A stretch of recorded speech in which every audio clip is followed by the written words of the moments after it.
한국은 완전 거짓된 나라다. 한국은 믿을 게 못 된다. 얼마 전 미국 최고의 정찰 위성이 한반도 상공에서 완전히 무력화됐습니다. 영상도 통신도 모두 먹통. 25년 경력의 베테랑 분석관조차 믿을 수 없었죠. 하지만 그건 시작에 불과했습니다. 한국이 세계 최초로 해낸 이 기술 앞에 백악관이 발칵 뒤집혔고 국방부는 긴급회의를 소집했습니다. 이에 한국을 직접 목격한 미국 분석관의 보고서는 모두의 예상을 뒤집었습니다. 도대체 그는 한국에서 무엇을 본 걸까요? 10년간 조용히 준비한 한국의 기술, 그 안에 담긴 놀라운 철학. 미국도 30년 동안 실패한 걸 한국은 어떻게 완성했을까요? 워싱턴을 뒤흔든 그날의 진실을 지금 즉시 공개합니다. 한국의 저력이 자랑스럽다고 생각하시는 분들은 구독과 좋아요 꾹 눌러주세요. 휴대폰이 울렸을 때 시계를 보지 않아도 새벽이라는 걸 알 수 있었습니다. 침대 옆 탁자를 더듬어 전화를 집어들었어요. 화면에는 본부라고만 떠 있었죠. 에단, 지금 당장 들어와. 미 공군 정보국 작전실장 마크 해리슨의 목소리였습니다. 평소보다 한 톤 낮았고 긴장감이 배어 있었어요. 무슨 일입니까? 제가 물었죠. 전화로 말할 수 없어. 30분 안에 작전실로. 전화가 끊겼습니다. 저는 에단 로웰 미 공군 전략 분석관으로 25년째 일하고 있었습니다. 위성 전자전 분야가 제 전문이었죠. 침대에서 일어나 옷을 챙겨 입었어요. 아내가 뒤척이며 눈을 떴습니다. 또 긴급이야? 그녀가 졸린 목소리로 물었죠. 네, 금방 올게요. 제가 대답했습니다. 아내는 더 이상 묻지 않았어요. 25년간 이런 새벽 호출은 여러 번 있었거든요. 하지만 오늘은 뭔가 달랐습니다. 마크의 목소리가 평소와 달랐거든요. 차를 몰고 펜타곤 근처 공군정보국 본부로 향했습니다. 버지니아 고속도로는 텅 비어 있었고 가로등만 외롭게 켜져 있었어요. 라디오를 틀었지만 음악은 귀에 들어오지 않았습니다. 머릿속으로 가능성들을 떠올렸죠. 러시아가 뭔가 했나? 중국이 우주에서 움직인 건가? 아니면 북한이 또 위성을 쏘아 올린 건가? 하지만 어느 쪽이든 이렇게 급하게 부를 일은 아니었어요. 그런 건 이미 대응 매뉴얼이 있었거든요. 이건 뭔가 새로운 거였습니다. 예상하지 못한 무언가. 본부 정문을 통과할 때 경비원의 표정이 심상치 않았습니다. 평소엔 느긋하게 신분증을 확인하던 그가 오늘은 긴장한 기색이 역력했어요. 무슨 일인지 아십니까? 제가 물었죠. 잘 모르겠습니다만 오늘은 분위기가 다릅니다. 경비원이 낮게 대답했습니다. 새벽인데도 고위층이 계속 들어오고 있어요. 뭔가 큰일이 터진 것 같습니다. 저는 고개를 끄덕이고 차를 몰아 지하 주차장으로 내려갔습니다. 주차장은 평소보다 차들이 많았어요. 긴급 상황실 근처에 주로 세우는 자리들이 다 찼더군요. 이건 정말 큰 일이구나. 그 생각이 들었습니다. 엘리베이터를 탔어요. B3층 작전실 버튼을 눌렀습니다. 엘리베이터가 내려가는 동안 거울에 비친 제 얼굴을 봤어요. 피곤해 보였지만 눈빛만은 또렷했습니다. 긴장되면서도 묘하게 설레는 기분이었죠. 분석관으로서의 본능이 깨어나는 느낌이었어요. 문이 열렸을 때 복도는 이미 사람들로 붐비고 있었습니다. 공군정보팀 직원들, 우주작전 라인 사람들, 심지어 NSA에서 파견 나온 인원까지 보였어요. 이건 평범한 상황이 아니구나. 본능적으로 느꼈죠. 모두가 작은 목소리로 얘기하고 있었는데 표정들이 어두웠습니다. 에단, 뒤에서 누가 불렀어요. 돌아보니 동료 제프였습니다. 그도 급하게 온 모양이었죠. 넥타이도 제대로 안 맺어 있었거든요. 너도 호출받았어? 제가 물었습니다. 응. 1시간 전에. 제프가 답했어요. 아직도 무슨 일인지 모르겠어. 다들 입을 다물고 있더라고. 작전실 문을 열고 들어갔습니다. 이미 50명 정도가 자리를 채우고 있었어요. 스크린 8대가 벽면을 가득 메우고 있었고 중앙 화면에는 빨간 글씨로 긴급이라는 단어만 깜빡이고 있었죠. 공기가 무거웠습니다. 평소 작전실의 차분한 분위기와는 달랐어요. 뭔가 긴박한 에너지가 방 안을 가득 채우고 있었죠. 여기 앉아. 제프가 중간쯤 자리를 가리켰습니다. 저는 그 옆에 앉았어요. 앞쪽에는 국방부 사람들이 모여 있었고 뒤쪽에는 기술팀이 노트북을 펼쳐놓고 있었죠. 뭔데 이렇게 난리야? 제가 속삭였습니다. 한국이 뭔가 했대. 엄청 크게. 제프가 낮은 목소리로 대답했어요. 표정이 굳어 있었어요. 한국요? 저는 놀라서 되물었죠. 응. 아까 우주작전팀 애들한테 들었어. 위성 쪽에서 이상한 게 나타났대. 감시위성이라나 뭐라나. 저는 미간을 찌푸렸습니다. 감시위성이라니요. 한국이 그런 기술을 가졌다는 얘기는 들어본 적이 없었거든요. 미국도 아직 완벽하게 못한 기술인데 한국은 조립이나 잘하는 나라 아닌가요? 옆자리에 앉은 젊은 분석관이 비웃듯 말했습니다. 그들이 뭘 발명할 수 있겠어요. 미국 기술 없으면 볼트 하나 제대로 못 조일 텐데. 주변에서 웃음이 났어요. 저도 그 말에 동의하는 편이었습니다. 한국은 훌륭한 제조업 국가지만 첨단 기술 개발에서는 항상 한 발 뒤처져 있었거든요. 특히 위성 같은 복잡한 시스템은 더더욱 그랬죠. 그 순간 작전실 문이 열리며 마크가 들어왔습니다. 공군 참모차장과 국방부 차관이 뒤따라 들어왔어요. 마크는 연단으로 곧장 걸어갔죠. 그의 얼굴에는 밤새 잠을 못 잔 흔적이 역력했습니다. 눈밑이 푸르스름했고 표정도 굳어 있었더군요. 25년간 그와 함께 일했지만 이런 모습은 처음 봤어요. 자, 시작하지. 그가 말했습니다. 목소리는 낮았지만 단호했어요. 방 안이 조용해졌어요. 모두가 숨을 죽이고 스크린을 바라봤죠. 어제 오후 3시 우리 정찰 위성이 한반도 상공에서 이상 신호를 포착했습니다. 마크가 말했어요. 리모컨을 조작하자 스크린에 데이터 그래프가 떠올랐습니다. 복잡한 파형들이 춤을 추고 있었죠. 그게 뭔데요? 누군가 물었습니다. 감시위성 신호입니다. 마크가 답했어요. 한국이 쏘아 올린 것으로 추정됩니다. 방 안이 다시 술렁거렸어요. 감시위성이요? 젊은 분석관이 웃음 섞인 목소리로 물었죠. 한국이 그런 걸 만들었다고요? 그건 좀 농담 아닙니까? 다른 사람들도 웃었습니다. 저도 믿기 어려웠어요. 감시위성망은 미국이 30년간 연구해온 분야였거든요. 엄청난 예산을 쏟아부었지만 아직도 완벽하게 작동하지 않았죠. 한국이 그걸 먼저 완성했다는 건 말이 안 됐어요. 영상을 보시죠. 마크가 다시 리모컨을 조작했습니다. 화면이 바뀌며 동영상이 재생됐어요. 한반도 상공에서 찍은 영상이었는데 화질이 놀라웠습니다. 구름이 잔뜩 낀 날씨였는데도 지상이 선명하게 보였거든요. 확대해보겠습니다. 마크가 말했어요. 화면이 더 가까워졌습니다. 그리고 우리는 봤죠. 폭우가 쏟아지는 날씨였는데도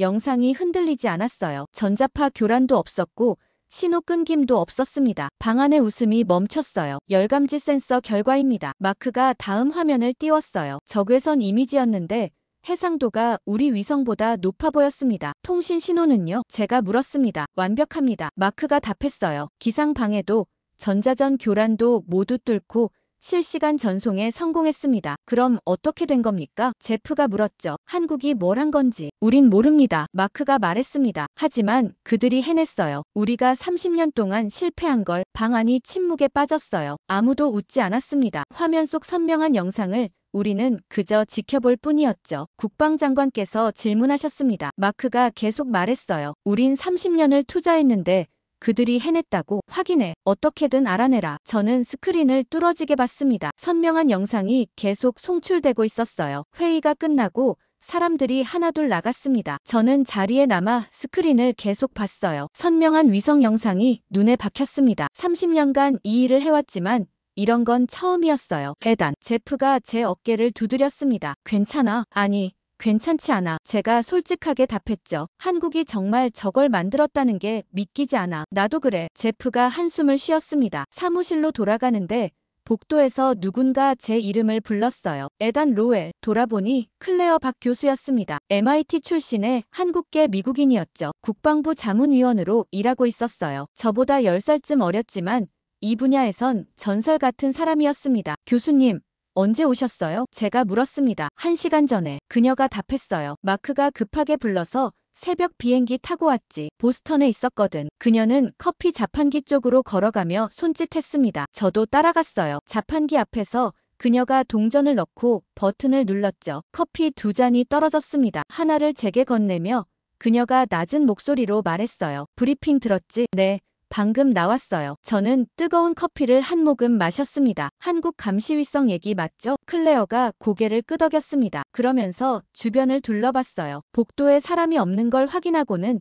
더 가까이 다가왔죠. 에단, 넌 아직 모르지? 그녀가 속삭였습니다. 뭘요? 한국은 우리가 생각하는 나라가 아니야. 저는 미간을 찌푸렸습니다. 무슨 뜻입니까? 그들은 10년 동안 준비했어. 클레어가 설명했어요. 위성기술, AI 제어 시스템, 위상합성 기술, 모든 걸 조용히 축적했지. 그건 브리핑에서 안 나온 얘기입니다. 제가 말했죠. 왜 우리가 몰랐습니까? 왜냐하면 우린 한국을 안 봤으니까. 클레어가 쓴웃음을 지었습니다. 우린 중국만 보고 러시아만 봤어. 한국은 동맹국이니까 신경 안 썼고 그게 실수였던 거야. 클레어가 복도 끝을 가리켰습니다. 내 사무실로 가자. 거기서 보여줄 게 있어. 저는 그녀를 따라 복도를 걸었습니다. 클레어의 사무실은 2층 구석에 있었어요. 문을 열고 들어가니 책상 위에 서류 더미가 쌓여 있었죠. 벽면에는 각종 위성 궤도 사진들이 붙어 있었습니다. 앉아. 클레어가 의자를 가리켰어요. 저는 앉았고 그녀는 서류 몇 장을 꺼내 제 앞에 펼쳤습니다. 이게 뭡니까? 제가 물었습니다. 지난 10년간 한국 우주산업 데이터야. 클레어가 설명했어요. 처음엔 그냥 민수용 위성만 띄우는 줄 알았어. 하지만 자세히 보니 다른 게 보이더라고. 저는 서류를 자세히 봤습니다. 복잡한 그래프들과 숫자들이 빼곡했어요. 여기 봐. 클레어가 한 그래프를 가리켰습니다. 2015년부터 한국 우주개발 예산이 급증해 특히 감시위성 분야에 집중됐지. 그게 특이한 겁니까? 아주 특이해. 클레어가 답했어요. 같은 시기에 프랑스랑 독일이 다중 동기망 프로젝트를 중단했거든. 너무 복잡하고 비용이 많이 들어서. 그런데 한국은 그걸 계속한 거야. 저는 다른 서류를 집어들었습니다. 나로우주센터 확장 계획이라고 적혀 있었어요. 발사체 시설, 통제실, 지상국 모든 게 포함돼 있었죠. 이 시설들이 뭘 만들었습니까? 제가 물었습니다. 표면적으론 민수용 위성이지. 클레어가 답했어요. 하지만 실제로는 감시 위성 기술을 실험하고 있었어. 다중 동기망, AI 제어, 위상합성 모든 걸 민간 프로젝트로 위장했지. 저는 입이 벌어졌습니다. 그게 가능합니까? 가능해. 클레어가 고개를 끄덕였어요. 한국은 민군 기술이 밀접하게 연결된 나라거든. 삼성이 반도체도 만들고 위성 부품도 만들잖아. 경계가 모호해. 그래서 우리가 못 본 거야. 클레어가 다른 파일을 열었어요. 이번엔 논문이었습니다. 한국항공우주연구원에서 나온 논문이었는데 영어로 쓰여 있었죠. 이게 뭡니까? 제가 물었습니다. 2020년에 발표된 논문이야. 클레어가 설명했어요. 제목은 기상 방해 환경에서의 실시간 위성 영상 전송 기술. 당시엔 그냥 이론 연구인 줄 알았어. 하지만 지금 보니 실험 결과였던 거지. 저는 논문을 읽기 시작했습니다. 복잡한 수식들과 그래프가 나왔어요. 하지만 결론 부분이 눈에 들어왔죠. 폭우와 구름 속에서도 선명한 영상 전송 성공. 전자파 교란 환경에서 신호 안정성 확보, 완전 자율 제어 시스템 구현. 이건 실험실이 아니야. 클레어가 말했습니다. 실제 우주에서 테스트한 거야. 2020년에 이미 성공했어. 그럼 지금은? 제가 중얼거렸습니다. 지금은 실전 배치 단계지. 클레어가 답했어요. 어제 우리가 본 건 빙산의 일각이야. 한국은 이미 여러 개를 궤도에 올렸을 거야. 저는 의자에 깊숙이 몸을 기댔습니다. 머리가 복잡했어요. 25년간 제가 알던 세계가 흔들리고 있었거든요. 미국이 우주를 지배한다는 믿음, 우리 기술이 최고라는 자신감, 모든 게 무너지는 느낌이었습니다. 교수님은 어떻게 이 자료들을 구했습니까? 제가 물었습니다. 한국에 친구들이 있어. 클레어가 미소 지었어요. 대학 동창들이지. 그들이 조금씩 힌트를 줬어. 직접적으로 말하진 않았지만 퍼즐을 맞출 수 있게 해줬지. 왜 우리한테 알려주는 겁니까? 제가 물었죠. 그들도 원하니까. 클레어가 답했습니다. 한국은 숨기려던 게 아니야. 그냥 준비가 될 때까지 기다렸을 뿐이지. 이제 보여줄 때가 됐다고 판단한 거야. 저는 창밖을 봤습니다. 해가 떠오르고 있었어요. 새로운 아침이었죠. 그리고 저는 깨달았습니다. 한국의 기술이 가진 진짜 의미를. 이건 단순한 위성이 아니었어요. 세상의 균형을 바꾸는 무언가였죠. 대단. 클레어가 제 이름을 불렀습니다. 한국은 조용히 준비하는 나라야. 떠들지 않는 나라가 제일 무섭지. 그 말이 가슴에 와닿았습니다. 클레어 사무실을 나온 건 오전 10시였습니다. 저는 곧장 제 사무실로 돌아가지 않았어요. 복도를 천천히 걸으며 생각을 정리해야 했거든요. 한국이 조용히 준비하는 나라라는 클레어의 말이 계속 맴돌았습니다. 하지만 이론과 실전은 다른 거였어요. 서류상으로 아무리 완벽해 보여도 실제 우주에서는 변수가 많았죠. 그래서 미국이 아직도 완벽한 감시 위성망을 못 만드는 거였습니다. 점심때쯤 마크에게서 연락이 왔습니다. 에단, 국방부에서 지시가 내려왔어. 그가 말했어요. 직접 확인하래. 직정이요? 제가 되물었습니다. 정찰 위성 3기를 급파한다. 마크가 답했어요. 한반도 상공으로 보내서 직접 확인하는 거지. 저는 잠시 망설였습니다. 그게 좋은 생각일까요? 우리가 선택할 문제가 아니야. 마크가 말했죠. 위에서 결정한 거야. 내일 발사니까 준비해. 전화를 끊고 저는 한숨을 쉬었습니다. 뭔가 잘못될 것 같은 예감이 들었어요. 다음 날 오전, 저는 캘리포니아 반덴버그 우주군기지에 있었습니다. 거대한 발사대가 눈앞에 서 있었어요. 로켓이 하늘을 향해 솟아 있었죠. 미국이 자랑하는 최신의 정찰 위성 3기가 탑재돼 있었습니다. 로웰 분석관이십니까? 젊은 장교가 다가왔습니다. 우주작전 사령부 소속 데이비드 첸 대위입니다. 반갑습니다. 제가 악수했어요. 통제실로 안내하겠습니다. 데이비드가 말했죠. 이쪽으로 오시죠. 통제실은 거대한 건물 안에 있었습니다. 모니터들이 벽면을 가득 채우고 있었어요. 기술자들이 컴퓨터 앞에 앉아 있었죠. 여기서 모든 걸 모니터링합니다. 데이비드가 설명했어요. 발사부터 궤도 진입 그리고 임무 수행까지 저는 모니터들을 봤습니다. 로켓의 상태를 보여주는 화면들이었어요. 연료, 추진력, 궤도 계산, 모든 게 완벽해 보였죠. 발사까지 30분입니다. 관제사가 말했어요. 모든 시스템 정상. 저는 긴장했습니다. 곧 한국의 진짜 실력을 확인하게 될 거였어요. 10분 후 카운트다운이 시작됐습니다. 모두가 숨을 죽이고 스크린을 바라봤죠. 로켓이 불을 뿜으며 솟아올랐습니다. 엄청난 굉음과 함께 하늘로 치솟았어요. 저는 창밖으로 그 장면을 지켜봤습니다. 로켓이 점점 작아지더니 구름 속으로 사라졌죠. 1단 분리 성공. 관제사가 보고했습니다. 2단 점화. 순조로웠어요. 30분 후 위성 3기가 모두 궤도에 진입했습니다. 배치 완료. 관제사가 말했어요. 한반도 상공으로 이동 중입니다. 저는 시계를 봤습니다. 2시간 후면 한국 상공에 도착할 거였어요. 그때 진짜 확인이 시작되는 거였죠. 오후 3시. 위성들이 한반도 상공에 도착했습니다. 영상 수신 준비. 기술자가 말했어요. 신호 연결 중. 모니터에 한반도 지도가 나타났습니다. 위성 3기의 위치가 점으로 표시됐어요. 완벽한 삼각 배치였죠. 영상 전송 시작합니다. 기술자가 버튼을 눌렀어요. 그런데 이상한 일이 일어났습니다. 화면에 아무것도 나타나지 않았어요. 검은 화면만 보였죠. 뭡니까? 데이비드가 물었습니다. 신호가 안 들어옵니다. 기술자가 당황한 목소리로 답했어요. 영상 수신이 안 돼요. 다시 시도해봐. 데이비드가 지시했죠. 기술자가 몇 번이나 버튼을 눌렀지만 소용없었습니다. 화면은 여전히 검은색이었어요. 통신 상태는요? 제가 물었습니다. 그것도 이상합니다. 다른 기술자가 답했어요. 위성과의 교신이 불안정해요. 신호가 계속 끊깁니다. 저는 다른 모니터를 봤습니다. 위성의 상태를 보여주는 화면이었어요. 모든 시스템이 정상으로 표시되고 있었죠. 그런데 왜 영상이 안 들어오는 겁니까? 위성 자체는 문제 없어 보이는데요. 제가 말했습니다. 그 순간 한 기술자가 소리쳤어요. 전자파 교란이 감지됩니다. 어디서요? 데이비드가 급하게 물었습니다. 한반도 상공입니다. 기술자가 다른 화면을 가리켰어요. 강력한 전자파가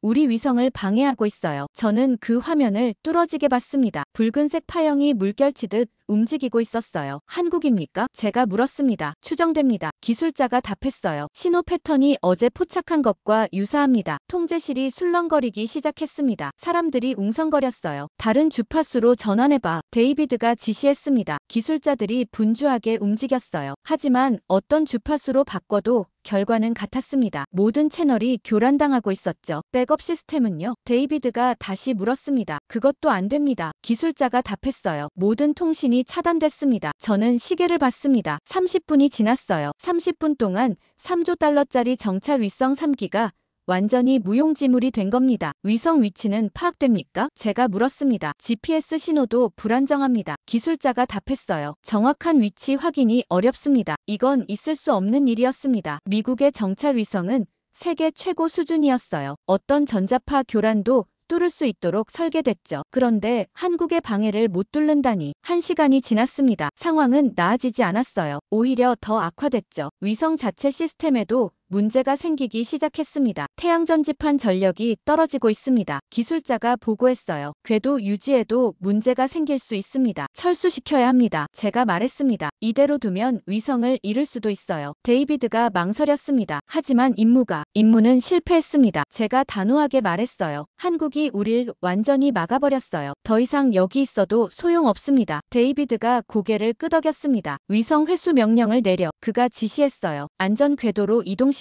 2시간 후 위성 3기가 한반도를 벗어났습니다. 그제야 신호가 돌아왔어요. 영상도 다시 들어오기 시작했죠. 하지만 너무 늦었습니다. 우리는 아무것도 확인하지 못했어요. 통제실이 조용했습니다. 모두가 멍하니 모니터를 바라보고 있었어요. 저도 마찬가지였죠. 미국 최고의 정찰 위성이 무력화됐다는 게 믿기지 않았습니다. 보고서 써야겠네요. 데이비드가 씁쓸하게 말했습니다. 뭐라고 쓸 겁니까? 제가 물었어요. 사실대로 쓸 수밖에요. 그가 답했습니다. 한국의 감시 위성망이 우리 정찰을 완벽하게 차단했다고. 저는 창밖을 봤습니다. 해가 지고 있었어요. 캘리포니아의 하늘이 붉게 물들고 있었죠. 하지만 제 마음은 어두웠습니다. 한국이 우주에서 우리 눈을 멀게 했다는 사실이, 그것도 우리가 눈치채지 못하게. 저는 중얼거렸습니다. 클레어 말이 맞았구나. 조용한 나라가 제일 무섭다고. 캘리포니아에서 워싱턴으로 돌아온 건 이틀 후였습니다. 저는 즉시 펜타곤으로 향했어요. 긴급 보고를 해야 했거든요. 하지만 제 보고보다 더 빠른 게 있었습니다. 소문이었어요. 정찰 위성이 한반도 상공에서 작전 실패했다는 얘기가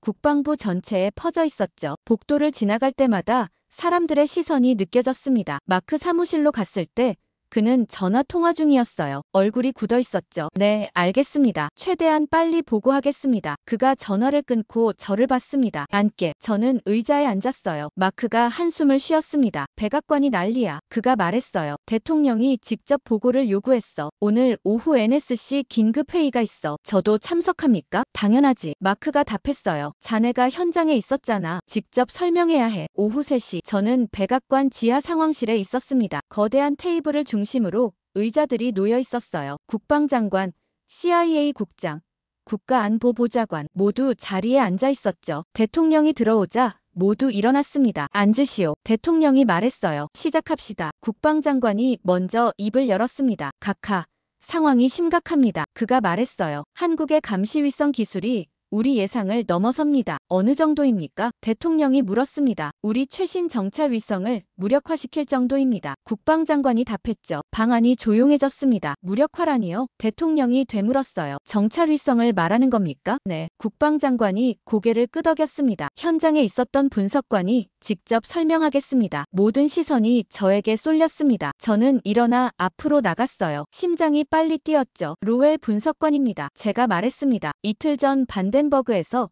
한반도 상공 정찰 임무에 참여했습니다. 무슨 일이 있었습니까? 대통령이 물었어요. 모든 시스템이 동시에 교란됐습니다. 제가 설명했어요. 영상 수신, 통신, GPS 전부 차단됐죠. 전자기 교란이었습니다. 원인이 뭡니까? CIA 국장이 물었습니다. 한국의 감시 위성망으로 추정됩니다. 제가 답했어요. 우리를 감지하고 의도적으로 시스템을 교란시킨 것 같습니다. 의도적이라고요? 국가안보보좌관이 날카롭게 물었어요. 확신합니까? 네. 제가 고개를 끄덕였습니다. 너무 정교했어요. 우리의 모든 약점을 정확히 공략했습니다. 우연이 아니었죠. 대통령이 국방장관을 봤습니다. 이게 사실입니까? 그가 물었어요. 분석 결과가 그렇습니다. 국방장관이 답했습니다. 한국은 우리보다 앞선 기술을 보유한 것으로 판단됩니다. 불가능해. 국가안보보좌관이 고개를 저었어요. 한국이 우리를 능가한다는 게 말이 됩니까? 그들은 우리 기술로 배운 나라인데 더 이상 그렇지 않습니다. CIA 국장이 끼어들었어요. 우리가 수집한 정보에 따르면 한국은 10년 넘게 독자 개발을 진행했습니다. 이제 그 결과가 나온 겁니다. 대통령이 창밖을 봤습니다. 잠시 침묵이 흘렀어요. 모두가 그의 다음 말을 기다렸죠. 옵션이 뭡니까? 대통령이 물었습니다. 3가지입니다. 국방장관이 답했어요. 첫째, 정면 대결. 하지만 이건 위험합니다. 한국은 동맹국이고 기술적으로도 불확실해요. 둘째는요, 무시하는 겁니다. 국방장관이 말했죠. 하지만 이것도 위험해요. 한국의 기술이 다른 나라로 퍼질 수 있습니다. 셋째는요, 대통령이 다시 물었습니다. 협력입니다. CIA 국장이 말했어요. 위성 공유 협정이라는 이름으로 접근해서 그들의 기술을 파악하는 겁니다. 그건 이중적 아닙니까? 국가안보보좌관이 물었죠. 외교입니다. CIA 국장이 차갑게 답했어요. 우리에게 필요한 건 정보예요. 협력하는 척하면서 실제로는 분석하는 거죠. 대통령이 고개를 끄덕였습니다. 셋째 방안으로 가죠. 그가 말했어요. 한국의 위성 공유 협정을 제안하십시오. 명분은 협력, 목적은 기술 분석입니다. 누가 갑니까? CIA 국장이 물었습니다. 기술 교류단을 구성하세요. 대통령이 지시했어요. 전문가들로 팀을 꾸리고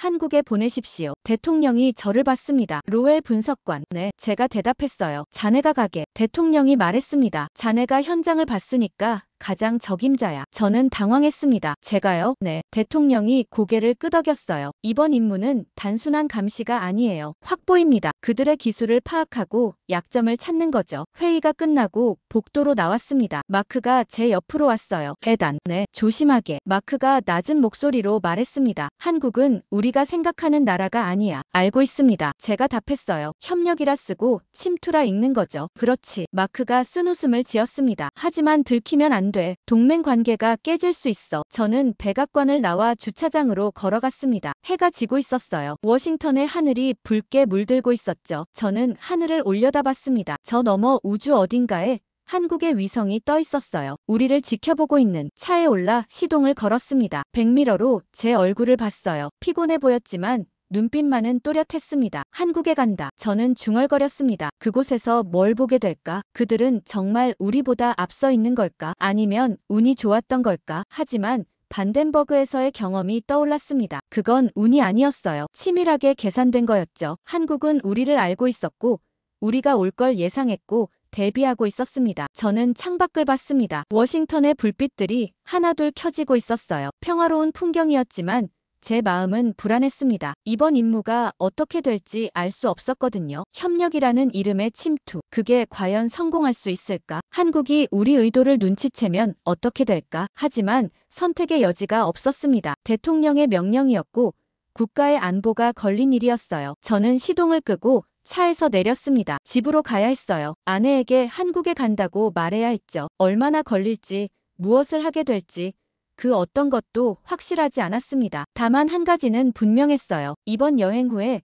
제 세계관은 완전히 바뀔 거라는 것. 한국이라는 나라가 제가 생각했던 것과 전혀 다를 거라는 것. 일주일 후 저는 인천국제공항에 도착했습니다. 14시간의 비행이었어요. 기내에서 한국에 대한 자료를 계속 읽었지만 머리에 잘 들어오지 않았죠. 긴장됐거든요. 입국장을 나서자 정장 입은 젊은 남자가 기다리고 있었습니다. 손에 제 이름이 적힌 팻말을 들고 있었어요. 로웰 씨십니까? 그가 유창한 영어로 물었습니다. 네, 맞습니다. 제가 답했죠. 국방부 우주협력과 박재현 박사입니다. 그가 악수를 청했어요. 환영합니다. 차량이 대기 중입니다. 저는 그를 따라 주차장으로 갔습니다. 검은색 제네시스가 서 있었어요. 차에 오르자 박재현이 일정표를 건넸죠. 오늘은 호텔 체크인하시고 내일부터 본격적인 일정입니다. 그가 설명했어요. 국방부 방문, 기술 브리핑, 나로우주센터 견학 등이 있습니다. 저는 일정표를 훑어봤습니다. 빡빡하게 짜여 있었어요. 하지만 제가 정말 보고 싶은 건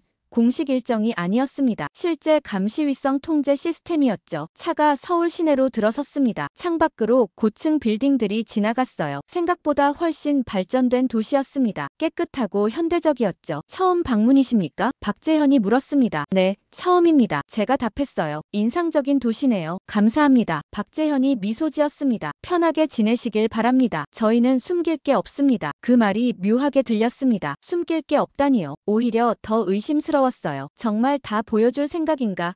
아니면 보여주고 싶은 것만 보여주려는 건가? 그래서 더 의심스럽네요. 제가 비웃듯 말했습니다. 박재현이 저를 봤어요. 표정이 진지했죠. 로웰 씨, 우린 당신들이 보러 올 걸 알고 있었습니다. 그가 말했어요. 정찰 위성이 우리 상공에 온 것도 알았죠. 저는 놀랐습니다. 알고 있었다고요? 네. 박재현이 고개를 끄덕였습니다. 우리 감시 위성망이 감지했어요. 하지만 공격하지 않았죠. 그냥 당신들을 돌려보냈을 뿐입니다. 왜요? 제가 물었습니다. 동맹국이니까요. 박재현이 답했어요. 우린 미국과 싸우고 싶지 않아요. 다만 우리도 할 수 있다는 걸 보여주고 싶었을 뿐이죠. 차는 강남의 한 호텔 앞에 멈췄습니다. 고급스러운 호텔이었어요. 체크인을 마치고 방에 들어갔습니다. 20층이었는데 창밖으로 서울 시내가 한눈에 보였죠. 짐을 풀고 침대에 앉았습니다. 박재현의 말이 계속 맴돌았어요. 우린 숨길 게 없다. 감추지 않는 게 더 강한 방패다. 무슨 뜻일까? 정말 다 보여줄 생각인가? 휴대폰이 울렸습니다. 마크였어요. 도착했나? 그가 물었습니다. 네.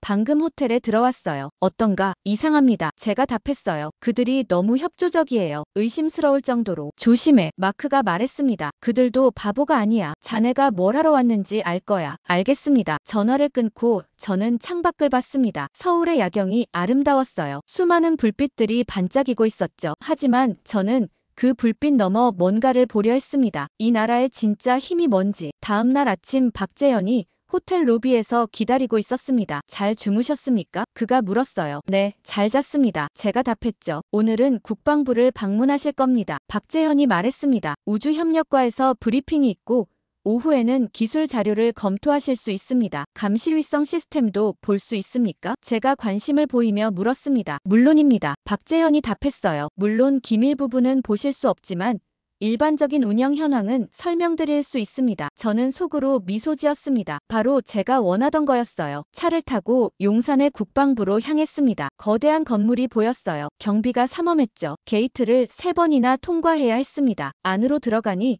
복도가 길게 뻗어 있었습니다. 여기저기서 군인들이 분주하게 움직이고 있었어요. 박재현이 저를 한 회의실로 안내했습니다. 안에는 이미 몇 명이 앉아 있었어요. 소개하겠습니다. 박재현이 말했습니다. 우주협력과장 김성민 대령님이십니다. 중년의 남자가 일어나 악수를 청했습니다. 환영합니다. 로웰 씨. 그가 영어로 말했어요. 한미 우주협력을 위해 와주셔서 감사합니다. 저야말로 감사합니다. 제가 답했죠. 김성민 대령이 미소 지었지만 눈빛은 날카로웠습니다. 그는 제가 왜 여기 왔는지 알고 있는 것 같았어요. 회의실에 앉자 김성민 대령이 브리핑을 시작했습니다. 오늘은 한국의 감시위성 체계에 대해 말씀드리겠습니다. 그가 리모컨을 조작했어요. 스크린에 각종 위성 시스템 사진이 나타났죠. 다중 동기망, 위상합성 기술, 그리고 AI 제어 시스템, 모든 게 공개된 정보였습니다. 저는 메모를 하는 척하며 들었습니다. 하지만 제가 원하는 건 이게 아니었어요. 구체적인 기술 스펙이 필요했죠. 질문 있으십니까? 김성민 대령이 물었습니다. 저는 손을 들었어요. 네.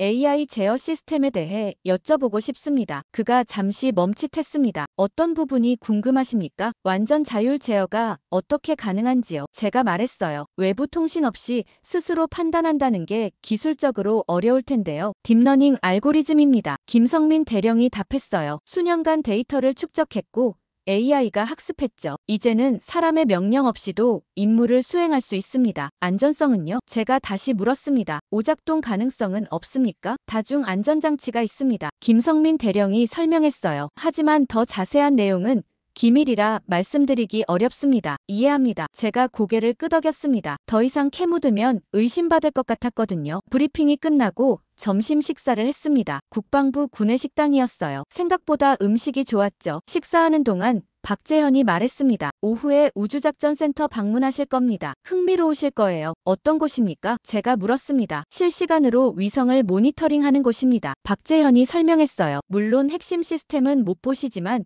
일부는 공개할 수 있습니다. 왜 보여주시는 겁니까? 제가 조심스럽게 물었어요. 솔직히 저는 정보를 캐러 온 거잖아요. 알고 있습니다. 박재현이 미소 지었습니다. 하지만 우린 감추지 않는 게 더 강한 방패라고 믿어요. 당신들이 보고 이해하면 오해가 없어지니까요. 그 말이 묘했습니다. 이건 계산된 자신감인가? 아니면 진짜 여유인가? 저는 판단할 수 없었어요. 오후 2시. 우리는 경기도의 한 시설로 향했습니다. 외곽에 있는 조용한 곳이었어요. 건물은 현대적이었고 보안이 철저했죠. 안으로 들어가니 대형 스크린들이 벽을 가득 채우고 있었습니다. 여기가 우주작전센터입니다. 박재현이 설명했어요. 모든 위성을 여기서 관제하죠. 저는 주변을 둘러봤습니다. 기술자들이 분주하게 일하고 있었어요. 모니터들에는 복잡한 데이터들이 흐르고 있었죠. 이게 다 실시간 데이터입니까? 제가 물었습니다. 네. 박재현이 답했어요. 지금 이 순간 궤도를 도는 모든 위성의 상태를 보여주고 있습니다. 저는 숨이 막히는 것 같았습니다. 한국이 정말 이런 시스템을 구축했다니. 우주작전센터를 둘러본 건 1시간 정도였습니다. 하지만 더 깊은 곳은 볼 수 없었어요. 박재현이 정중하게 막았거든요. 다음 날 아침 그에게서 문자가 왔습니다. 오늘은 특별한 곳으로 모시겠습니다. 어디입니까? 제가 답장을 보냈죠. 나로우주센터입니다. 실제 통제실을 보여드리려고요. 저는 심장이 빨리 뛰는 걸 느꼈습니다. 바로 제가 보고 싶었던 곳이었거든요. 2시간 후 우리는 헬기에 타고 있었습니다. 서울에서 나로까지 1시간 거리였어요. 창밖으로 산과 바다가 보였죠. 한국은 작은 나라였지만 풍경은 아름다웠습니다. 나로 상공에 도착했을 때 저는 숨을 멈췄습니다. 눈 아래로 거대한 우주센터가 펼쳐져 있었거든요. 드넓은 부지와 발사대들, 그리고 통제 시설들, 규모가 상상 이상이었어요. 착륙하자 센터 관계자가 우리를 맞이했습니다. 안전모와 작업복을 건네줬어요. 착용하셔야 합니다. 박재현이 말했습니다. 우리는 장비를 갖춰 입고 센터 안으로 들어갔습니다. 복도가 길게 뻗어 있었어요. 깨끗하고 현대적이었죠. 이쪽입니다. 박재현이 앞장서서 걸었습니다. 우리는 거대한 문 앞에 섰어요. 보안 카드를 대자 문이 열렸죠. 안으로 들어가니 엄청난 광경이 펼쳐졌습니다. 거대한 홀이었어요. 천장이 3층 높이는 됐고 벽면 전체가 스크린으로 덮여 있었죠. 수십 명의 기술자들이 각자 자리에서 일하고 있었습니다. 여기가 주통제실입니다. 박재현이 설명했어요. 모든 위성이 여기서 관제됩니다. 저는 압도당한 것 같았습니다. 이건 제가 상상했던 것보다 훨씬 컸어요. 중앙 스크린에는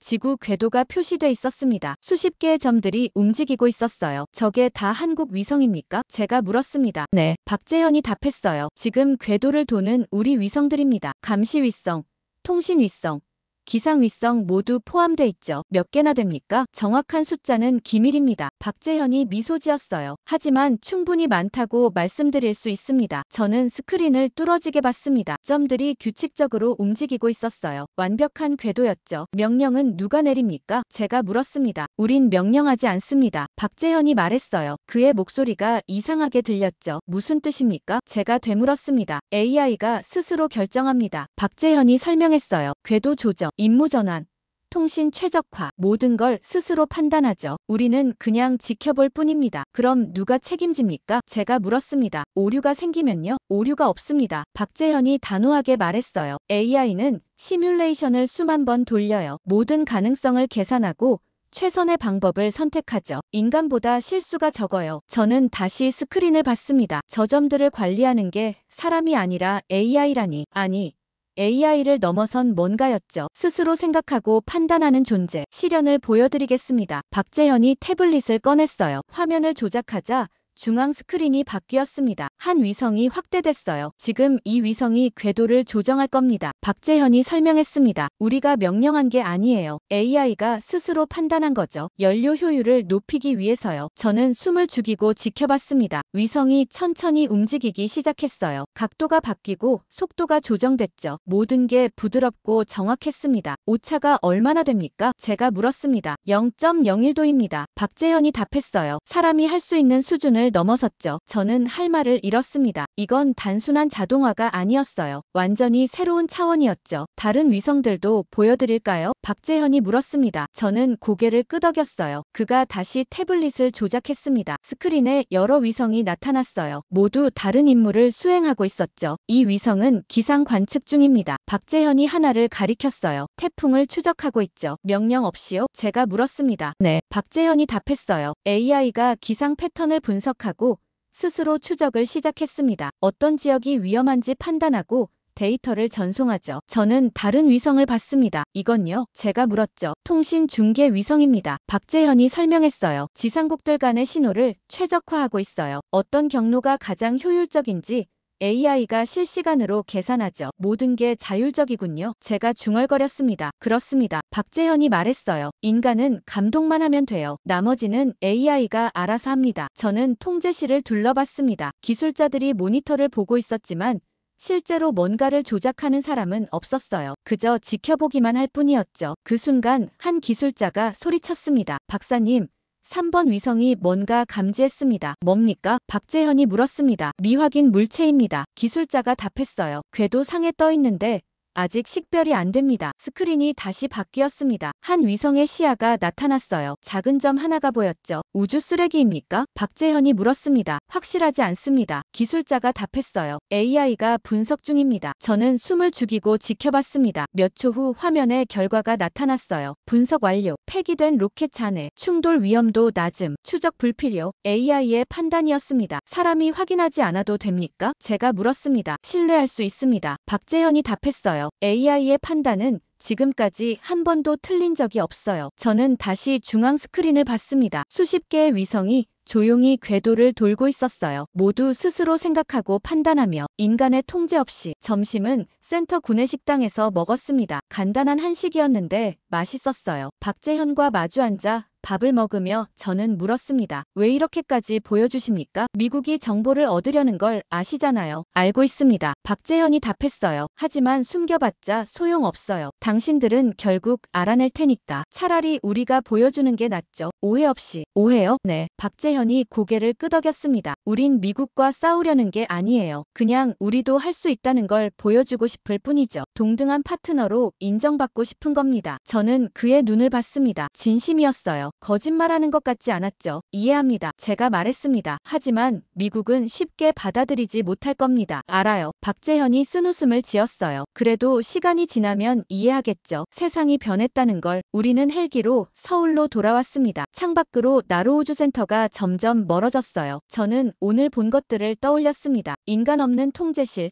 스스로 결정하는 AI, 혼자 우주를 관리하는 위성들. 모든 게 충격이었어요. 25년간 제가 알던 세계가 무너지고 있었습니다. 서울로 돌아온 다음 날 박재현에게서 연락이 왔습니다. 오늘은 실제 시험을 보여드리겠습니다. 그가 말했어요. 새로 배치된 위성의 성능 테스트가 예정돼 있거든요. 저는 놀랐습니다. 실제 시험을 보여준다고요? 네. 박재현이 답했어요. 어차피 숨길 수도 없고요. 직접 보시는 게 이해가 빠를 겁니다. 우리는 다시 경기도 외곽의 우주작전센터로 향했습니다. 이번엔 더 깊숙한 곳으로 안내됐어요. 보안 검색을 3번이나 거쳤죠. 안으로 들어가니 작은 통제실이 나타났습니다. 모니터 10개 정도가 벽면을 채우고 있었어요. 기술자 5명이 자리에 앉아 있었죠. 여기서 오늘 테스트를 모니터링합니다. 박재현이 설명했어요. 하지만 제어하진 않아요. 그냥 지켜볼 뿐이죠. 저는 모니터들을 봤습니다. 하나는 지구 지도를 보여주고 있었어요. 파란 점 하나가 한반도 상공에 찍혀 있었죠. 저게 오늘 테스트할 위성입니까? 제가 물었습니다. 네. 박재현이 답했어요. 한빛 5호입니다. 지난달에 궤도에 올렸죠. 테스트 내용은 뭡니까? 극한 기상 조건에서의 영상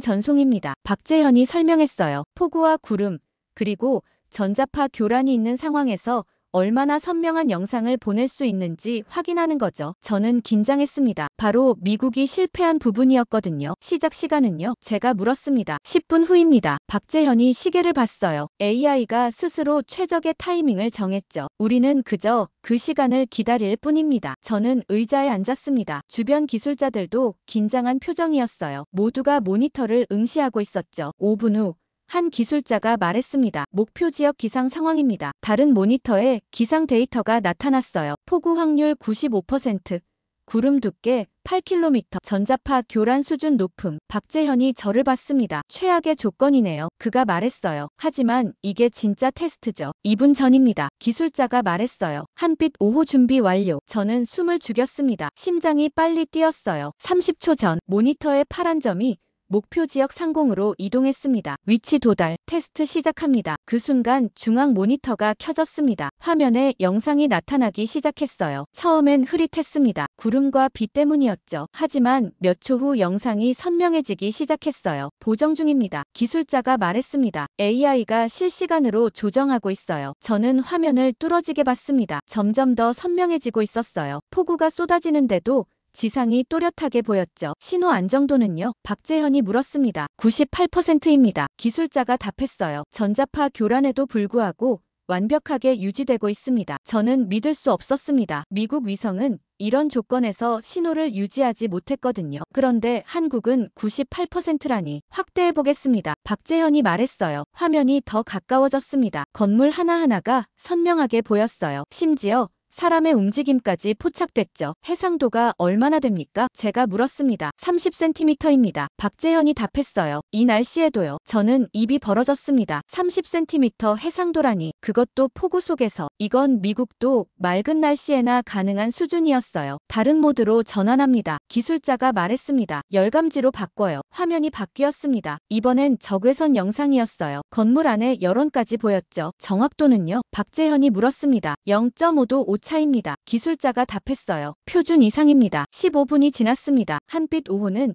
계속 완벽한 영상을 전송하고 있었어요. 흔들림도 없었고 신호 끊김도 없었죠. 전자파 교란을 강화해봅시다. 박재현이 지시했습니다. 네. 기술자가 뭔가를 조작했어요. 우리 쪽에서 인위적인 교란을 추가했습니다. 모니터에 교란 수준이 표시됐습니다. 극심함이라고 나왔어요. 일반적인 위성이라면 완전히 먹통이 될 수준이었죠. 하지만 한빛 5호의 영상은 계속됐습니다. 잠깐 흐릿해졌다가 곧 다시 선명해졌어요. 보정 완료. 기술자가 말했습니다. AI가 새로운 주파수를 찾았습니다. 저는 경악했습니다. 실시간으로 주파수를 바꿨다고요? 그것도 스스로? 네. 박재현이 말했어요. AI가 가장 깨끗한 채널을 찾아 자동으로 전환했습니다. 명령 없이요. 이건 단순한 기술이 아니었습니다. 지능이었어요. 아니, 지능을 넘어선 무언가였죠. 30분이 지나자 테스트가 종료됐습니다. 테스트 완료. 기술자가 보고했어요. 성공률 100%입니다. 모든 항목 통과했습니다. 박재현이 저를 봤습니다. 어떻게 생각하십니까? 그가 물었어요. 저는 할 말을 잃었습니다. 놀랍습니다. 제가 겨우 말했죠. 이건 제가 본 것 중 최고예요. 감사합니다. 박재현이 미소 지었습니다. 하지만 이게 끝이 아니에요. 더 보여드릴 게 있습니다. 그가 다른 모니터를 가리켰습니다. 저는 화면을 봤어요. 여러 위성의 위치가 표시돼 있었죠. 이게 뭡니까?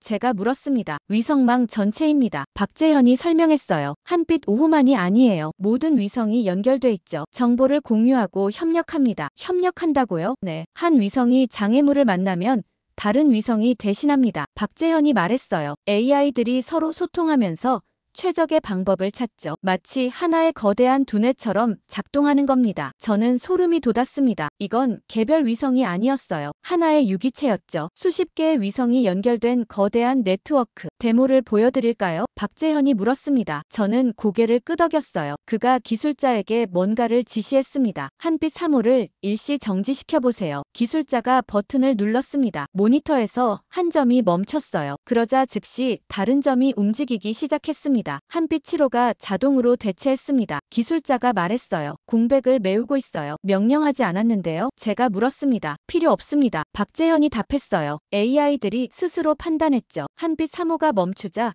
7호가 그 역할을 맡은 겁니다. 저는 모니터를 계속 지켜봤습니다. 위성들이 마치 살아있는 것처럼 움직이고 있었어요. 서로를 돕고 조율하며 통제실을 나올 때 저는 다른 사람이 된 것 같았습니다. 한국의 기술이 단순한 위성이 아니라는 걸 깨달았거든요. 이건 새로운 종류의 존재였어요. 스스로 생각하고 판단하는. 박재현이 제 어깨를 두드렸습니다. 이제 이해하셨나요? 그가 물었어요. 우리가 왜 자신 있는지. 네, 제가 답했습니다. 이제 알겠어요. 당신들은 단순히 기술을 만든 게 아니에요. 새로운 세상을 만들었죠. 박재현이 미소 지었습니다. 그리고 그 세상을 미국과 함께 나누고 싶습니다. 그가 말했어요. 저는 고개를 끄덕였습니다. 하지만 속으로는 생각했어요. 미국이 이걸 받아들일 수 있을까 싶었죠. 그날 밤 저는 호텔방에 혼자 앉아 있었습니다. 오늘 본 것들이 머릿속을 떠나지 않았어요. AI가 스스로 판단했다는 것, 위성들이 서로 협력했다는 것, 그리고 그 놀라운 정확도. 저는 노트북을 열어 마크에게 메시지를 보냈습니다. 오늘 실험을 봤습니다. 한국의 AI는 우리가 생각한 것보다 훨씬 앞서 있습니다. 이건 기술이 아니라 지능입니다. 답장은 곧 왔습니다. 지능이라니 무슨 뜻인가? 스스로 생각하고 선택한다는 뜻입니다. 제가 답했어요. 저를 인식하고 판단합니다. 매튜스의 답장은 차갑게 느껴졌습니다. 계속 정보를 수집하게. 그게 자네 임무야. 저는 노트북을 닫았어요. 피곤했지만 잠은 오지 않았습니다. 제 임무가 뭔지 알고 있었죠. 기술을 파악하고 약점을 찾는 것. 하지만 과연 그게 가능할까? 다음날 아침 박재현에게서 문자가 왔습니다. 오늘 저녁 식사 어떠십니까? 비공식 자리입니다. 저는 잠시 망설였습니다. 비공식 자리라니 뭔가 의도가 있는 걸까? 하지만 거절할 이유도 없었어요. 좋습니다. 제가 답했죠. 오후 7시. 박재현이 호텔로 차를 가지고 왔습니다. 우리는 강남의 한 고깃집으로 갔어요. 작은 가게였지만 사람들로 붐볐죠. 한국 사람들은 저녁에 이런 데서 고기를 먹는답니다. 박재현이 설명했어요. 삼겹살이라고 하죠. 꼭 드셔보세요. 우리는 구석자리에 앉았습니다. 종업원이 고기를 가져왔어요. 박재현이 직접 구워주기 시작했죠. 불판 위에서 고기가 지글지글 익어가는 소리가 들렸습니다. 소주 한잔 하시겠습니까? 박재현이 물었습니다. 저는 고개를 끄덕였어요. 그가 소주병을 따서 제 잔에 부어줬죠. 그러고는 자기 잔도 채웠습니다. 건배. 박재현이 잔을 들었어요. 협력을 위해.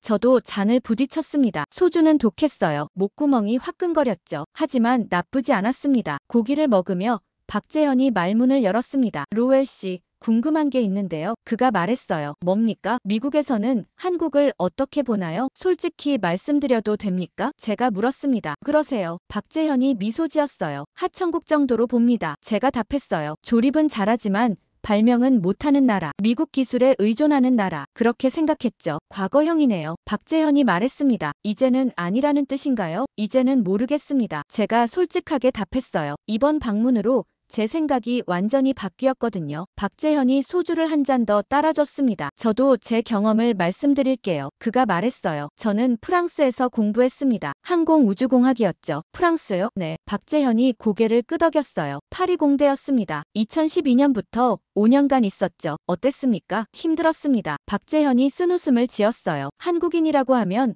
다들 놀라더군요. 아시아에서 왜 여길 오냐고. 중국이나 일본도 아니고 한국이라니 신기하다고 무시를 많이 받으셨겠네요. 네, 박재현이 답했습니다. 교수들도 처음엔 별로 기대 안 했어요. 어차피 배우러 온 학생이라고 생각했죠. 그래서 더 열심히 했습니다. 나라를 위해서요. 나라를 위해서요? 제가 되물었습니다. 네, 박재현이 진지하게 말했어요. 저는 한국이 무시당하는 게 싫었어요. 우리도 할 수 있다는 걸 보여주고 싶었죠. 그래서 밤마다 공부했습니다. 도서관에서 새벽까지. 박재현이 소주를 한 모금 마셨습니다. 밤에 배고프면 라면을 끓여 먹었어요. 그가 말했어요. 기숙사 부엌에서 혼자. 그때마다 다짐했죠. 언젠간 우리도 만든다고. 세계 최고의 기술을. 그 라면이 제일 맛있었어요. 저는 말없이 들었습니다. 박재현의 목소리에 감정이 실려 있었거든요. 2017년에 졸업하고 한국에 돌아왔습니다. 박재현이 계속 말했어요. 국방부에 들어갔죠. 그때부터 감시위성 프로젝트가 시작됐어요. 처음엔 팀이 5명 뿐이었습니다. 5명이요? 네. 박재현이 고개를 끄덕였어요. 예산도 별로 없었고 아무도 관심 없었죠. 하지만 우린 했어요. 조용히, 꾸준히. 10년 걸렸습니다. 왜 조용히 했습니까? 제가 물었습니다. 발표하면 더 지원받을 수 있었을 텐데요. 발표하면 방해받으니까요. 박재현이 답했어요. 미국이 알면 압력을 넣을 거라고 생각했죠. 우리 기술 개발을 막으려 할 거라고. 그래서 숨긴 겁니다. 완성될 때까지. 저는 죄책감이 들었습니다. 박재현 말이 맞았거든요. 실제로 미국은 지금 한국을 견제하려 하고 있었으니까. 고기를 다 먹고 헤어질 때 박재현이 작은 상자를 건넸습니다. 뭡니까? 제가 물었어요. 열어보세요. 저는 상자를 열었습니다. 컵라면이 들어있었어요. 출출할 때 드세요. 박재현이 말했습니다. 제가 파리에서 먹던 거예요. 신라면이라고 하죠. 한국 라면입니다. 저는 상자를 받아들었습니다. 고맙습니다. 박재현이 미소 지으며 손을 흔들었습니다. 저는 그를 보며 생각했어요. 이 진심 어린 사람을. 나는 배신하러 왔는데. 호텔로 돌아와 방에 들어갔습니다. 침대에 앉아 박재현이 준 라면을 봤어요. 박재현이 파리에서 이걸 먹으며 뭘 느꼈을까? 외로웠겠죠. 무시당하면서도 참았겠죠. 나라를 위해서라는 생각으로. 박재현은 진심으로 협력하자고 하는데 나는 정보를 빼내려 하고 있어. 이게 맞는 건가? 휴대폰이 울렸습니다. 마크였어요. 진전이 있나? 그가 물었습니다. 있습니다. 제가 답했어요. 하지만 제 마음이 복잡합니다. 왜? 그들이 진심으로 협력하고 싶어 하는 것 같아서요. 제가 솔직하게 말했습니다. 우리가 적대시할 이유가 없어 보여요. 감정이입하지 마. 마크가 차갑게 말했어요. 자네 임무는 정보 수집이야. 그것만 생각해. 전화가 끊겼습니다. 저는 휴대폰을 내려놓고 창밖을 봤어요. 서울의 야경이 반짝이고 있었습니다. 아름다운 도시였어요. 열심히 사는 사람들이 있는 곳이었죠. 천장을 보며 생각했습니다. 내일부터 어떻게 해야 할까? 계속 정보를 캐야 하나? 아니면 솔직하게 협력해야 하나? 답은 나오지 않았습니다. 다만 한 가지는 확실했어요. 박재현을 배신하고 싶지 않다는 것. 그는 좋은 사람이었고 한국은 적이 아니었으니까요. 저는 라면 상자를 책상 위에 올려놓았습니다. 언젠가 이걸 먹을 날이 올까? 박재현처럼 다짐하며. 하지만 지금은 아니었어요. 지금은 결정을 내려야 할 때였습니다. 어느 쪽을 선택할 것인가? 박재현을 만난 지 이틀이 지났습니다. 저는 호텔방에서 자료를 정리하고 있었어요. 수집한 정보들을 검토하면서 보고서를 구상하고 있었죠. 그런데 마음 한편이 무거웠습니다. 그날 오전 박재현에게서 문자가 왔습니다. 오늘은 특별한 분을 만나실 겁니다. 이도윤 박사님이십니다. 프로젝트 총책임자세요. 저는 긴장했습니다. 총책임자라니 핵심 인물을 만나는 거였어요. 오전 10시.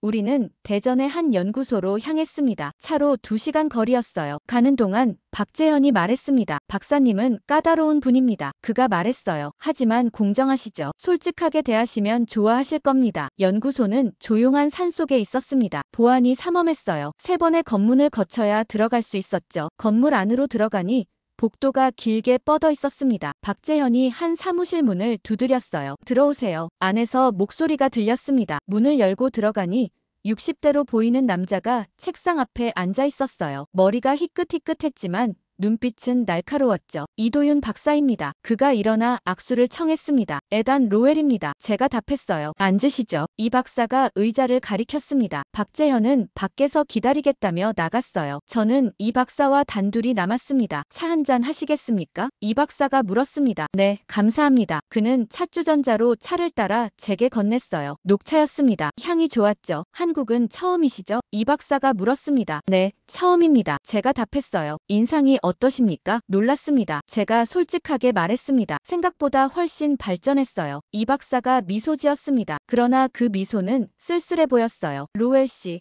당신이 왜 왔는지 압니다. 그가 말했습니다. 무슨 뜻입니까? 정보를 캐러 오신 거죠. 이 박사가 차를 한 모금 마셨어요. 협력이라는 이름으로. 저는 당황했습니다. 부인할 수도 없었어요. 그의 눈빛이 모든 걸 꿰뚫고 있었거든요. 솔직히 말씀드리겠습니다. 제가 입을 열었습니다. 처음엔 그랬어요. 하지만 지금은 모르겠습니다. 무엇이 모르겠습니까? 당신들이 적인지 친구인지. 제가 답했어요. 여기 와서 보니 한국은 제가 생각한 나라가 아니었어요. 이 박사가 창밖을 봤습니다. 잠시 침묵이 흘렀어요. 로웰 씨, 그가 다시 입을 열었습니다. 우리 기술은 평화를 위한 겁니다. 평화요? 네. 이 박사가 고개를 끄덕였어요. 우린 전쟁을 압니다. 그가 먼 곳을 바라보는 듯한 눈빛으로 말했습니다. 한국 전쟁을 압니다. 제가 태어나기 전 일이지만 우리 부모 세대는 겪었죠. 그 상처가 아직도 남아있어요. 저는 조용히 들었습니다. 그리고 베트남도 갔었죠. 이 박사가 계속 말했어요. 제 형이 베트남에 파병됐습니다. 1968년이었어요. 그때 저는 10살이었죠. 형이 돌아왔습니까? 제가 물었습니다. 돌아왔습니다. 이 박사가 답했어요. 하지만 다른 사람이 되어서 전쟁이 그를 바꿔놨죠. 밤마다 악몽을 꿨어요. 죽은 사람들이 나타난다고. 저는 제 할아버지가 떠올랐습니다. 그도 베트남에 있었어요. 미군이었죠. 할아버지도 같은 얘기를 하셨거든요. 베트남 전쟁 때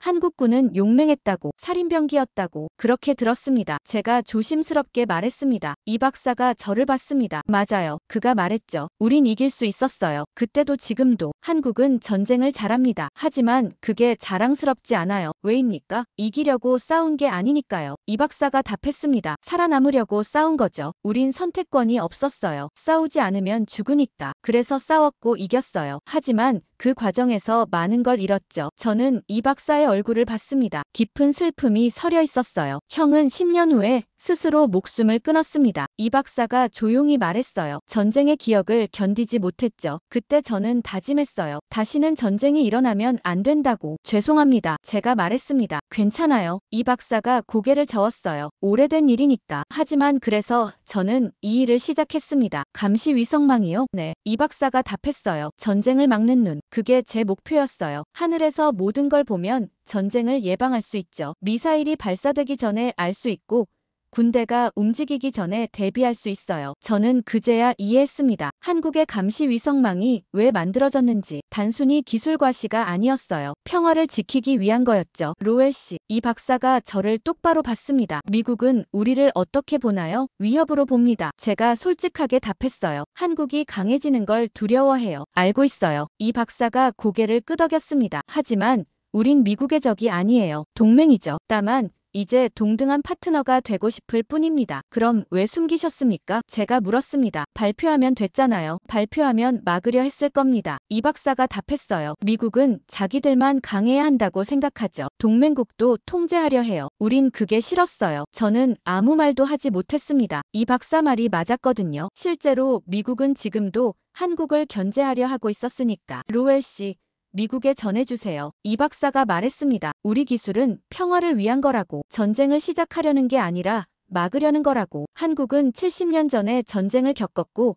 그 아픔을 기억해요. 다시는 그런 일이 없어야 한다고 믿죠. 전하겠습니다. 제가 답했어요. 그리고 박사님, 네, 감사합니다. 제가 말했습니다. 솔직하게 말씀해 주셔서. 이 박사가 미소 지었습니다. 당신도 솔직했으니까요. 사무실을 나올 때 저는 다른 사람이 된 것 같았습니다. 이 박사의 이야기가 가슴에 남았어요. 형의 죽음, 전쟁의 상처, 평화를 향한 갈망, 모든 게 진심이었습니다. 박재현이 복도에서 기다리고 있었습니다. 어떠셨어요? 그가 물었어요. 많은 걸 배웠습니다. 제가 답했죠. 박사님은 훌륭한 분이세요. 차를 타고 서울로 돌아가는 길이었습니다. 저는 창밖을 보며 생각했어요. 이긴다고 다 옳은 게 아니구나. 제가 중얼거렸습니다. 전쟁을 이기는 것보다 전쟁을 막는 게 더 중요하구나. 박재현이 저를 봤습니다. 뭐라고 하셨어요? 아무것도 아닙니다. 제가 말했어요. 하지만 속으로는 결심하고 있었습니다. 미국에 돌아가면 진실을 말하겠다고. 한국은 적이 아니라고. 이도윤 박사를 만난 지 이틀이 지났습니다. 저는 호텔방에서 귀국 준비를 하고 있었어요. 가방을 싸면서 이번 여행을 떠올렸죠. 처음 왔을 때와는 완전히 달라진 제 모습이 느껴졌습니다. 그날 새벽 4시였습니다. 휴대폰이 울렸어요. 박재현이었습니다. 로엘 씨, 지금 당장 나오실 수 있습니까? 그가 급한 목소리로 말했어요. 무슨 일입니까? 제가 물었습니다. 북한이 극초음속 미사일 발사 시험을 시작했습니다. 박재현이 답했어요. 실시간 대응을 보여드리고 싶어서요. 저는 서둘러 옷을 입었습니다. 10분 후 박재현이 호텔 앞에 차를 대고 있었어요. 우리는 우주작전센터로 향했습니다. 새벽 거리는 텅 비어 있었어요. 어떤 상황입니까? 제가 물었습니다. 북한이 동해로 미사일을 쏘았습니다. 박재현이 설명했어요. 극초음속이라 추적이 어려운 타입이죠. 한미 감시망이 경보를 울렸습니다. 미군도 압니까? 네. 박재현이 답했어요. 하지만 우리가 먼저 대응할 겁니다. 센터에 도착하니 지하 통제실로 안내됐습니다. 이미 많은 사람들이 모여 있었어요. 모니터들이 빨간 불빛으로 깜빡이고 있었죠. 긴급 상황이었습니다. 미사일 위치는요? 누군가 물었습니다. 동해 상공 200km. 기술자가 답했어요. 속도 마하7로 비행 중입니다. 저는 모니터를 봤습니다. 지도 위에 빨간 점 하나가 빠르게 움직이고 있었어요. 북한 미사일이었죠. 미군 측 반응은요? 장교가 물었습니다. F-35 2대가 긴급 발진했습니다. 다른 기술자가 보고했어요. 주한미군이 요격 준비 중입니다. 박재현이 제 옆에 섰습니다. 지금부터 보실 겁니다. 그가 낮은 목소리로 말했어요. 우리 방식을. 무슨 방식입니까? 제가 물었습니다. 조용한 방식이요. 박재현이 답했어요. 중앙 모니터에 새로운 화면이 나타났습니다. 지휘관으로 보이는 사람이 명령을 내렸어요. 한빛망 가동. 그가 말했습니다. 한빛망이 즉시 반응하기 시작했습니다. 모니터에 여러 개의 파란 점이 나타났어요. 위성들이 동시에 움직이고 있었죠. 명령을 내렸습니까? 제가 물었습니다. 아니요. 박재현이 답했어요. 그냥 가동하라고만 했어요. 나머지는 AI가 알아서 합니다. 저는 화면을 집중해서 봤습니다. 파란 점들이 빨간 점을 향해 움직이고 있었어요. 마치 포위하듯이. 추적 중입니다. 기술자가 말했습니다. 3개 위성이 동시에 미사일을 포착했어요. 그 순간 북한 미사일의 움직임이 이상해졌습니다. 빨간 점이 흔들리기 시작했어요. 궤도가 불규칙해지는 것 같았죠. 무슨 일입니까? 장교가 물었습니다. 한빛망이 전자파 교란을 시작했습니다. 기술자가 답했어요. 미사일의 유도 시스템을 무력화시키고 있습니다. 공격은요? 제가 물었습니다. 안 합니다. 박재현이 말했어요. 그냥 무력화시킬 뿐이죠. 모니터를 계속 지켜봤습니다. 북한 미사일은 더 이상 정확한 궤도를 유지하지 못했어요. 흔들리기 시작했고 고도도 떨어지고 있었죠. 완전히 통제력을 잃은 모양이었습니다. 비행 경로 이탈 확인. 기술자가 보고했어요. 목표 지점에서 벗어나고 있습니다. 얼마나 지속합니까? 장교가 물었습니다. AI가 판단합니다. 기술자가 답했어요. 위협이 사라질 때까지요. 저는 숨을 죽이고 지켜봤습니다. 이건 제가 반덴버그에서 겪었던 것과 비슷했어요. 시스템이 마비되는 느낌. 하지만 이번엔 제가 당하는 게 아니라 보는 입장이었죠. 미사일이 바다로 추락하기 시작했습니다. 기술자가 말했어요. 통제 불능 상태입니다. 안전해역에 낙하 예정. 추적하시겠습니까? 장교가 물었습니다. 아니요. 지휘관이 답했어요. 임무 완료입니다. 더 이상 위협이 아닙니다. 파란 점들이 제자리로 돌아가기 시작했습니다. 한빈망의 위성들이 원래 궤도로 복귀하고 있었어요. 북한 미사일이 완전히 바다에 떨어질 때까지 지켜보고 있었죠. 임무 완료. 기술자가 보고했습니다. 미사일 낙하 확인. 한빈망 정상 궤도 복귀 중. 통제실이 조용해졌습니다. 긴장이 풀렸어요. 사람들이 한숨을 쉬었죠. 저는 시계를 봤습니다. 시작부터 끝까지 15분도 안 걸렸어요. 폭발도 없었습니다. 제가 중얼거렸습니다. 요격도 없었고 필요 없으니까요. 박재현이 말했어요. 우린 그냥 막기만 하면 돼요. 떨어뜨릴 필요는 없죠. 미군 반응은요? 장교가 물었습니다. 혼란스러워하고 있습니다. 기술자가 답했어요. F-35가 아직 대기 중인데 상황이 종료됐으니까요. 설명해야 할 것 같습니다. 저는 박재현을 봤습니다. 이게 한국의 방식입니까? 그가 고개를 끄덕였어요. 네, 조용하게, 효과적으로 적을 죽이지 않고 막는 거죠. 그게 우리 철학입니다. 하늘은 여전히 고요했습니다. 모니터 속 파란 점들이 천천히 제자리로 돌아가고 있었어요. 아무 일도 없었던 것처럼. 하지만 저는 알았습니다. 엄청난 일이 방금 일어났다는 걸. 통제실을 나오는데 한미군 장교가 저를 불렀습니다. 로엘 씨, 그가 다가왔어요. 방금 뭘 본 겁니까? 저도 잘 모르겠습니다. 제가 솔직하게 답했어요. 하지만 놀라운 거였어요. 본부에 보고해야 합니다. 그가 말했죠. 한국이 독자적으로 움직였어요. 그들이 뭘 한 건지 파악해야 해요. 저는 대답하지 않았습니다. 보고는 제가 할 겁니다. 제가 말했어요. 제가 직접 봤으니까요. 미군 장교는 불만스러운 표정으로 돌아갔습니다. 박재현이 제 옆으로 왔어요. 괜찮으십니까? 그가 물었습니다. 네, 제가 답했어요. 다만 놀랐을 뿐입니다. 우리 기술의 진짜 의미를 아셨나요? 박재현이 물었습니다. 네, 제가 고개를 끄덕였어요. 전쟁을 이기는 게 아니라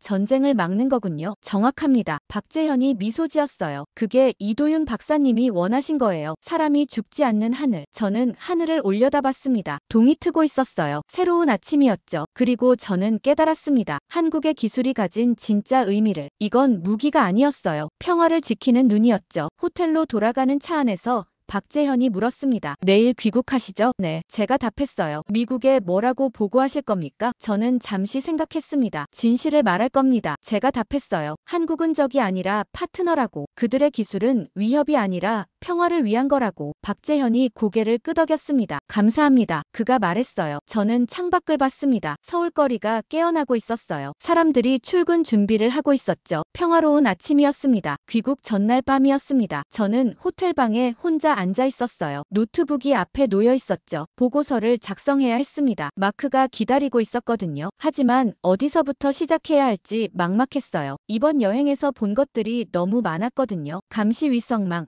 AI 기술, 그리고 사람들, 특히 박재현과 이도윤 박사, 그들의 진심이 계속 떠올랐습니다. 저는 키보드에 손을 올렸습니다. 하지만 타이핑이 시작되지 않았어요. 뭐라고 써야 할까? 한국의 기술 수준, 그들의 의도, 아니면 우리가 느껴야 할 위협. 배가 고팠습니다. 시계를 보니 밤 11시였어요. 저는 가방에서 박재현이 준 컵라면을 꺼냈습니다. 그리고 부엌으로 가서 주전자에 물을 끓였습니다. 3분을 기다렸어요. 김이 모락모락 나는 라면을 책상으로 가져왔습니다. 한 입 먹어봤어요. 매콤했지만 맛있었죠. 이상하게 위로가 됐어요. 집에서 먹는 음식 같았죠. 저는 다시 노트북을 봤습니다. 커서가 깜빡이고 있었어요. 이제 써야 했습니다. 손가락이 움직이기 시작했습니다. 한국 감시위성망 기술평가 보고서. 제목을 쓰고 본문으로 들어갔어요. 한국의 기술 수준은 우리 예상을 훨씬 넘어섭니다. 10년간의 독자 개발로 완전 자율 시스템을 구축했습니다. AI는 스스로 판단하고 행동합니다. 하지만 거기서 멈췄습니다. 뭔가 부족한 것 같았어요. 기술만 설명하면 안 될 것 같았죠. 저는 라면을 한 입 더 먹었습니다. 그리고 다시 썼습니다. 그러나 이것은 단순한 기술이 아닙니다. 그 뒤에 사람들의 신념이 있습니다. 전쟁의 상처를 기억하는 나라, 평화를 간절히 원하는 사람들. 그들은 무기를 만든 게 아니라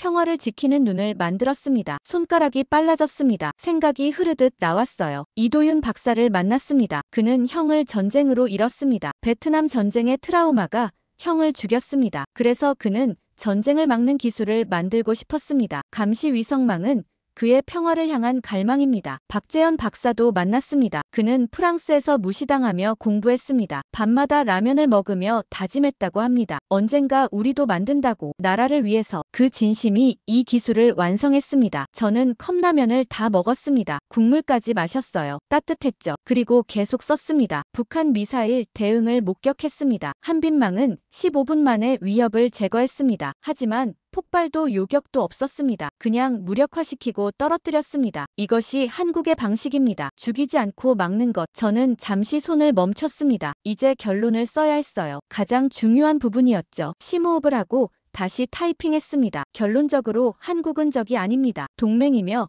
이제 동등한 파트너가 됐습니다. 그들의 기술을 위협으로 볼 것이 아니라 배워야 할 존재로 봐야 합니다. 우리가 30년 동안 못한 걸 그들은 10년 만에 해냈습니다. 그 이유는 간단합니다. 우린 기술만 봤지만 그들은 신념으로 하늘을 만들었습니다. 평화를 지키겠다는 신념, 전쟁을 막겠다는 의지. 그것이 한국 감시 위성망의 진짜 힘입니다. 손을 멈췄습니다. 보고서가 완성됐어요. 저는 화면을 처음부터 끝까지 읽어봤습니다. 빠진 게 없는지 확인했죠. 그런데 마지막에 한 문장을 더 써야 할 것 같았습니다. 커서를 맨 아래로 내렸어요. 그리고 썼습니다. 추천사항: 한국과의 협력을 강화하라. 그들을 견제할 것이 아니라 함께 가야 합니다. 미래의 하늘은 우리 혼자 지킬 수 없습니다. 한국, 일본, 그리고 모든 동맹국과 함께 지켜야 합니다. 그것이 진짜 안보입니다. 저는 저장 버튼을 눌렀습니다. 파일명을 정했어요. 한국 방문 최종 보고서. 빈 컵라면 용기를 들고 싱크대로 갔습니다. 물로 헹구면서 생각했어요. 이 라면이 제일 맛있었다고 박재현이 말했던 게 이제 이해할 것 같았습니다. 음식의 맛이 아니라 그 안에 담긴 마음 때문이었죠. 희망, 다짐, 그리고 나라를 향한 사랑. 창밖을 봤습니다. 서울의 야경이 아름다웠어요. 수많은 불빛들이 반짝이고 있었죠. 저 불빛 하나하나가 누군가의 삶이었습니다. 열심히 사는 사람들, 평화를 원하는 사람들, 그들을 지키기 위해 박재현과 이도윤 박사가 10년을 바쳤구나. 저는 중얼거렸습니다. 침대에 누워 천장을 봤습니다. 내일이면 미국으로 돌아가는 거였어요. 마크에게 보고서를 제출해야 했죠. 어떤 반응이 나올까? 아마 좋아하지 않을 거예요. 한국을 옹호하는 내용이니까. 하지만 상관없었습니다. 저는 진실을 썼으니까요. 제가 본 것, 느낀 것, 그리고 믿게 된 것. 한국은 적이 아니라 친구라는 것. 그들의 기술은 위협이 아니라 평화를 위한 것이라는 것. 휴대폰이 울렸습니다. 박재현이었어요. 내일 공항까지 모셔다 드리겠습니다. 문자였죠. 저는 답장을 보냈습니다. 감사합니다. 그리고 모든 것에 감사드립니다. 곧 답장이 왔습니다. 저야말로 감사합니다. 이해해 주셔서 안전하게 돌아가세요. 저는 휴대폰을 내려놓았습니다. 눈을 감았어요. 피곤했지만 마음은 편했습니다. 옳은 일을 했다는 확신이 들었거든요. 한국에서의 마지막 밤이었습니다. 컵라면 냄새가 아직 방 안에 남아 있었어요. 따뜻하고 위로가 되는 냄새였죠. 저는 그 냄새를 맡으며 잠들었습니다. 꿈속에서 저는 하늘을 보고 있었어요. 맑은 하늘이었죠. 그 위에서 한빛 위성들이 조용히 궤도를 돌고 있었습니다. 평화를 지키면서. 아침이 밝았습니다. 귀국하는 날이었어요. 인천공항에서 박재현과 작별 인사를 했습니다. 좋은 여행이었습니다. 제가 말했어요. 많은 걸 배웠어요. 저야말로 감사합니다. 박재현이 악수를 청했습니다. 미국에 잘 전해주세요. 우린 적이 아니라고. 전하겠습니다. 제가 약속했죠. 14시간의 비행 끝에 워싱턴에 도착했습니다. 시차 때문에 머리가 아팠지만 곧장 본부로 향했어요. 마크가 기다리고 있었거든요. 국방정보국 건물에 들어서자 익숙한 풍경이 펼쳐졌습니다. 하지만 이상하게 낯설게 느껴졌어요. 한국을 다녀온 후 세상이 달라 보였거든요. 마크 사무실 문을 두드렸습니다. 들어오게. 그가 말했어요. 들어가니 마크가 책상 앞에 앉아 있었습니다. 보고서 받았네. 그가 말했어요. 읽어봤어. 저는 의자에 앉았습니다. 긴장됐어요. 자네 결론이 마음에 안 들어. 마크가 직설적으로 말했습니다. 한국을 옹호하는 것 같던데. 옹호가 아닙니다. 제가 답했어요. 사실을 쓴 겁니다. 사실. 마크가 비웃었습니다. 한국이 적이 아니라